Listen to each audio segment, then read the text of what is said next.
അതുകൊണ്ട് പ്രിയപ്പെട്ടവരെ, മരിച്ച അല്ലാഹുവിന്റെ കോടതിയിലേക്ക് പോയി ദർബാറിൽ ഒറ്റയ്ക്ക് നിൽക്കുമ്പോൾ ആദർശത്തെ സംബന്ധിച്ച് അല്ലാഹു ചോദിക്കുമ്പോൾ ഉസ്താദുമാർ ഇങ്ങനെ പറഞ്ഞു തന്നിട്ടുണ്ട്. അതുകൊണ്ട് ഔലിയാക്കളോടാ ചോദിച്ചത്, അവരെ ആശ്രയിച്ചത്, നൂലും മുറുക്കും മേലസും ശരീരം മൊത്തം കെട്ടിട്ട് നടന്നത്. വല്ലാഹി അല്ലാഹു പറഞ്ഞു പരിശുദ്ധ ഖുർആനിൽ, അല്ലാഹു ഒരിക്കലും ഇഷ്ടമില്ലാത്ത പാപമാണത്. ലാ യഗ്ഫിറു അയ്യുശ്റക ബി, ഇവന് മാപ്പുമില്ല, അവന് സ്വർഗ്ഗമില്ല.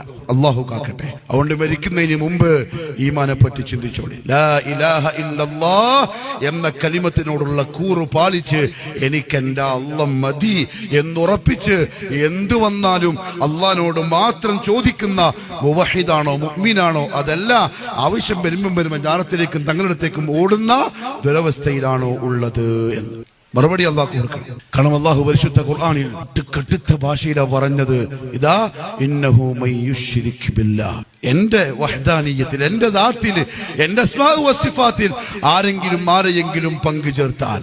നമുക്ക് മക്ക മുശ്രിക്കിന്റെയും ഇപ്പം നിലവിലുള്ള ഇവരുടെ ഈ ഒരു വ്യത്യാസം എന്താണെന്നറിയോ? മക്കത്തെ മുശ്രിക്ക് അള്ളാന്റെ റുബൂബിയ്യത്തിൽ മുഖിറൂൻ, ഉറച്ചു വിശ്വസിച്ചവരാണ്. അള്ളാഹു പറഞ്ഞു അവരെ കപ്പലിൽ യാത്ര ചെയ്യാൻ, ഫഇദാ റകിബു ഫിൽ ഫുൽക്, കപ്പലിൽ യാത്ര ചെയ്യാൻ. കൊടുങ്കാറ്റ് വന്നു, തിരമാല ഇളകാൻ തുടങ്ങി, കപ്പല് മുങ്ങാനാവുകയാണ്. അവർക്ക് മനസ്സിലായി രക്ഷപ്പെടൂല.